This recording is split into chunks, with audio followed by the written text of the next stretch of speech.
Assalamualaikum warahmatullahi wabarakatuh. Perkenalkan, nama saya Teguh Azizul dari kelas 2 TIF. Jadi pada kesempatan kali ini saya akan menerapkan 4 menu baru yang menggunakan backendnya menggunakan API dari supabase.com. Di sini saya telah menerapkan setiap menu itu memiliki satu tabel, dan saya juga sudah menerapkan loading, error, dan MP stats yang reusable. Baik, langsung saja kita masuk kepada menu yang saya buat. Yang pertama itu menu yang saya buat itu ada menu team packs, pricing packs, media pack, dan about packs. Oke. Baiklah, kita langsung masuk kepada bagian supabase-nya. Di sini teman-teman bisa langsung buka website supabase.com, lalu login menggunakan akun GitHub teman-teman. Lalu teman-teman di sini bisa pilih new project. Lalu teman-teman ini saya sudah sampai limit ya teman-teman, tidak bisa buat lagi. Pokoknya teman-teman itu bisa create project, baru nanti cukup di next saja, baru di create. Lalu ketika sudah create maka akan terbuat dia seperti ini teman-teman. Nah, karena saya tadi membuat 4 menu, di sini saya sudah membuat itu menu dari menu about, menu media, lalu menu price atau harganya tiap paket, lalu menu theme teman-teman. Nah, saat membuatnya teman-teman bisa sesuaikan dengan atribut datanya, dan di RLS-nya jangan lupa di-enablekan, disablekan ya teman-teman, untuk pada bagian table editornya, supaya kita tidak butuh authentication. Nah, jika teman-teman sudah membuat tabelnya, teman-teman bisa langsung masuk ke bagian Visual Studio Code. Teman-teman di sini kita bisa buat sini saya buat folder API dalam folder src. Teman-teman bisa masukkan URL dari project supabase-nya dan APK dari supabase-nya bisa dilihat di sini pada bagian di sini teman-teman. Di project setting, di sini ada APK, tinggal copy, dan pada URL tinggal di copy aja teman-teman. Nah, file supabase client ini untuk mengkoneksikan kita dengan database dari supabase tersebut teman-teman. Nah, jika sudah dibuat, kita bisa lanjut masuk kepada bagian menu pertama, itu kita bisa membuat pada menu API, menu about API. Nah, di sini supaya kenapa kita membuat supabase client ini, supaya kita tidak perlu konfigurasi ulang ketika ingin mengakses tiap API table teman-teman. Di sini kita cukup import supabase client from supabase.client. Nah, di sini kita digunakan untuk memanggil cukup memanggil satu data saja dari cukup memanggil satu baris saja pada bagian data dari about. Nah, pada bagian ini digunakan untuk ketika ingin membuat data, menambahkan data ke dalam table about. Di sini karena kita tidak menggunakan ini ya teman-teman, kita memasukkan datanya melalui Rapid API, karena sini saya merupakan sisi dari tampilan GUID. Nah, di sini kita coba akses ya teman-teman. Kita masukkan pada bagian menggunakan Rapid API. Sebelum itu kita hapus dulu teman-teman pada bagian media. Ini sudah ada media, kita hapus saja teman-teman. Kita copy dulu. Coba kita delete raw ya. Oke, jika sudah, langsung kita masukkan ke Rapid API. Sini sudah saya bagi-bagi teman-teman. Kita hapus tadi pada bagian about ya. Kita hapus tadi itu media. Teman-teman, about, salah hapus teman-teman. Ini kita hapus tuh about ya. About kita hapus, semuanya kita hapus teman data ini. Nanti kita akan masukkan ulang semua. Hapus, about hapus. Ini juga hapus, delete. Pricing kita hapus, tim kita hapus juga.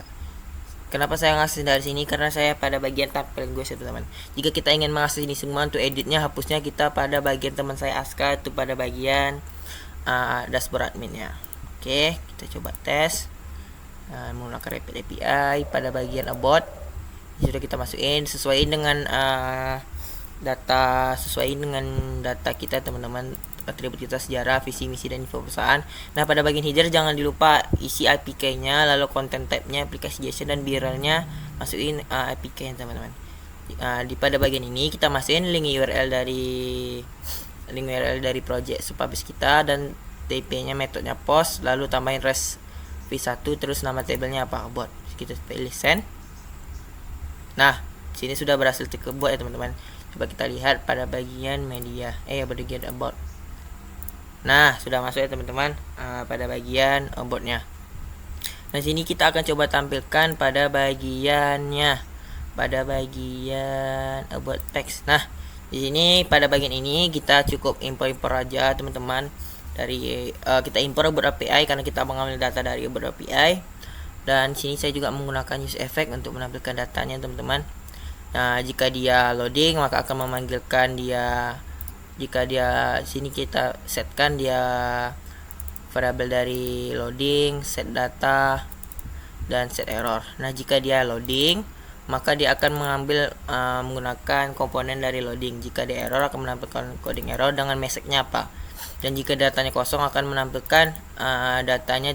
Jika datanya 0 maka akan menampilkan informasi belum tersedia. Di sini tampilan dari untuk datanya, tampilan untuk dari data sejarah, visi misi. Nah ini merupakan tampilannya teman-teman. Kita coba lihat about. Nah ini akan bagian dari about us-nya. Di sini akan menampilkan sejarah, kami berdiri sejak, visi dan misinya. Nah ini merupakan tampilan dari tentang kami teman-teman. Kita lanjut masuk ke menu berikutnya, yaitu pada bagian menu media. Nah pada menu media ini kita impor Supabase dari lainnya untuk connect ke dalam Supabase. Lalu kita kesini menggunakan metode fetch all untuk menampilkan seluruh data dari media, dari tabel media. Lalu di sini ada create untuk kalau kita ingin menambahkan data melalui form gitu.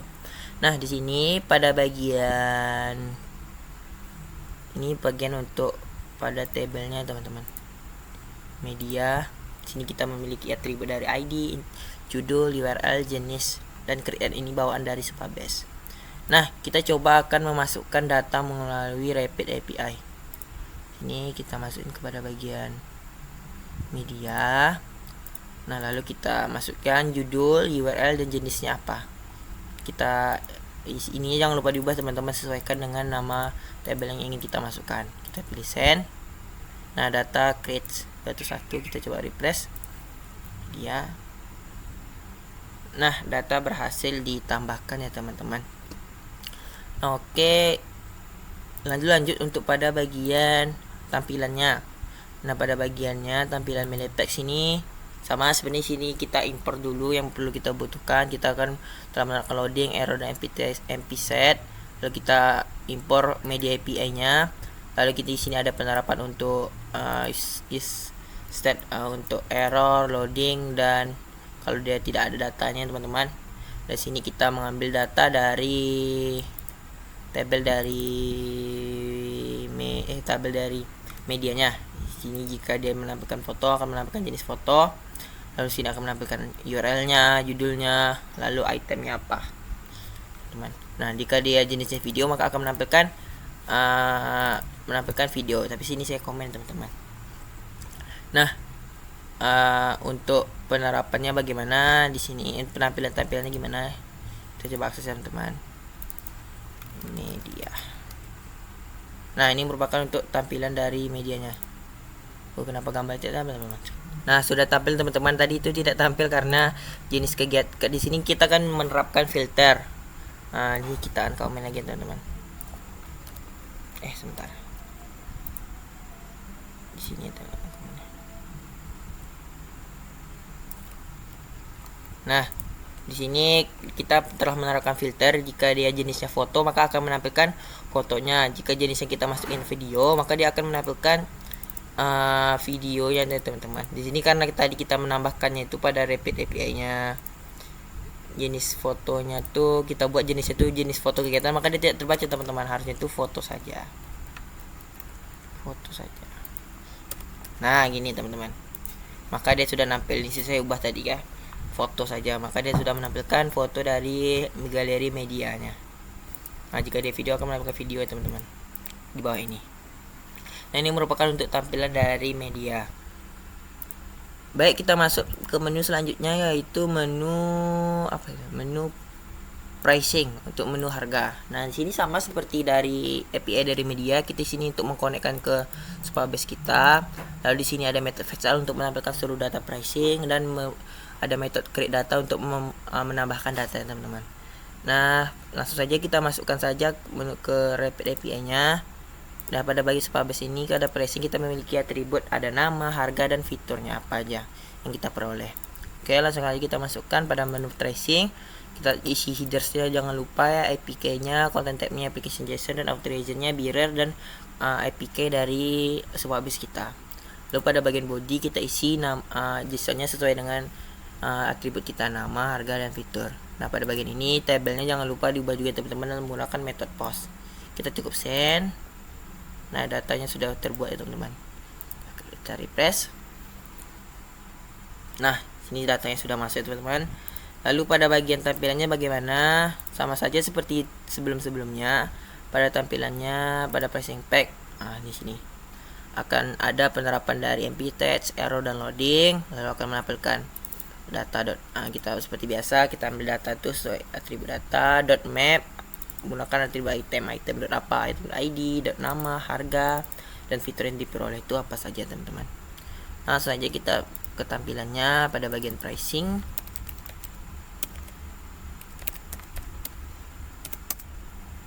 Nah sudah ada teman-teman. Sini ada paket goals. Mungkin nanti akan saya menambahkan gambar ya teman-teman untuk pada bagian ini. Ini ada judulnya, namanya, baru harga berapa, dan fiturnya dapat top aja. Oke, ini untuk pada bagian paket harga ya teman-teman. Lalu lanjut kita masuk ke menu yang terakhir, yaitu menu theme packs. Nah pada bagian theme API sama seperti sebelum API sebelumnya, kita di sini kita import Supabase client-nya, lalu kita tambahkan method fetch all untuk menampilkan seluruh API, data dari API, dan create untuk membuat data, menambahkan data. Nah kita menambahkan juga melalui Rapid API pada bagian theme. Nih kita isi bodinya, headersnya kita isi, dan tabel sesuaikan dengan tabel apa, metode menggunakan method post. Langsung kita send ya teman-teman. Nah data sudah masuk. Oke, pada bagian theme nih, nah sudah masuk datanya ya teman-teman, ada sesuai yang kita masukkan tadi.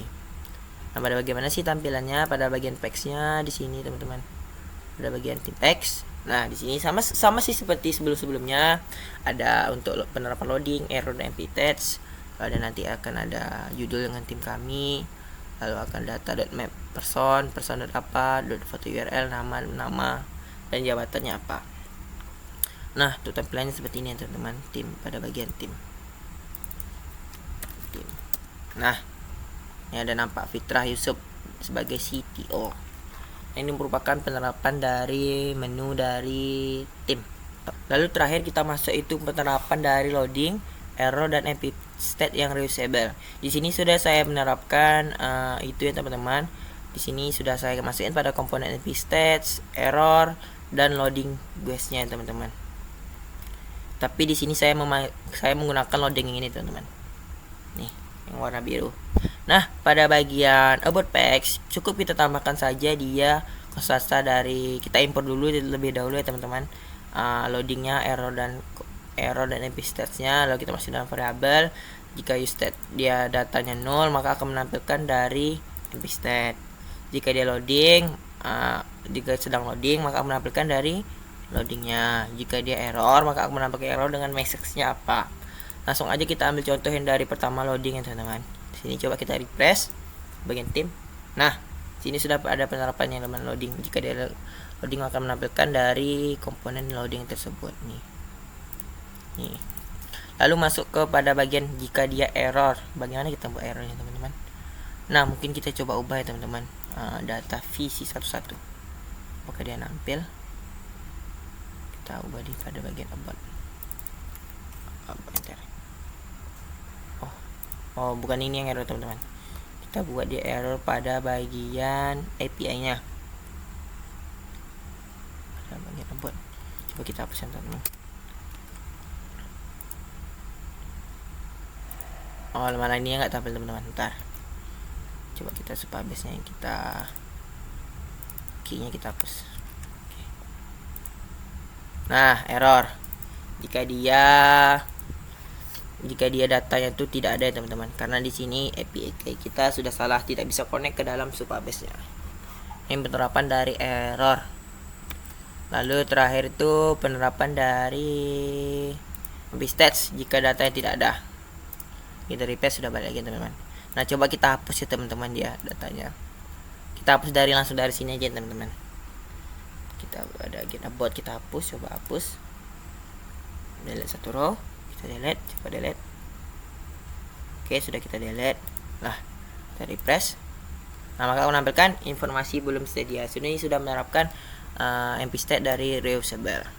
Nah mungkin sekian video saya penjelasan mengenai dari tambahan 4 menu yang sudah menggunakan backend API dari supabase.com, dan setiap menu sudah memiliki table dan sudah menerapkan loading, error, dan MP-State yang reusable.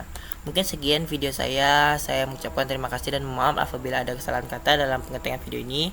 Semoga video yang saya buat ini mendapatkan hasil yang maksimal. Saya Teguh Alizul, saya akhiri, wabillahi taufiq wal hidayah. Wassalamualaikum warahmatullahi wabarakatuh.